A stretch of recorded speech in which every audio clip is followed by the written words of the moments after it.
Okay. And ఇంకోటి నేను అంటే చాలా సేపటి నుంచి మైండ్‌లో తిరుగుతుంది ఈ క్వెషన్.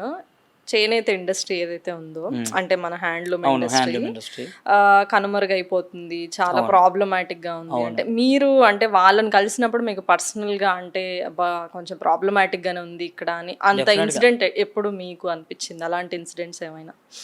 ఇది లాస్ట్ సమ్మర్‌లో అండి. నాకు హ్మ్. ఇట్లా వెళ్ళినప్పుడు ఆల్మోస్ట్ ఇప్పుడేంటంటే ఇండియా వైడ్ మొత్తం గూడా హ్యాండ్లూమ్స్ ఈ ఎవరైతే తయారు చేస్తారో హ్మ్. వీళ్ళందరూ గూడా ఒక్కొక్కళ్ళు కొంచెం తగ్గిపోతా ఉన్నారు. ఓకే. ఇప్పుడు నెక్స్ట్ జనరేషన్ అనేది ఏదైతే ఉందో హ్మ్. జనరేషన్ అనేవాళ్ళు రావట్లా. వాళ్ళందరూ సిటీలకొచ్చి ఏదో ఒక వర్కులు చేసుకుంటున్నారు. సెక్యూరిటీ గార్డ్‌లో లేదంటే ఇంకేదో సంథింగ్ ఏదో వర్క్‌లో చేసుకుంటున్నారు తప్ప హ్మ్. ఇది చెయ్యట్లేదు.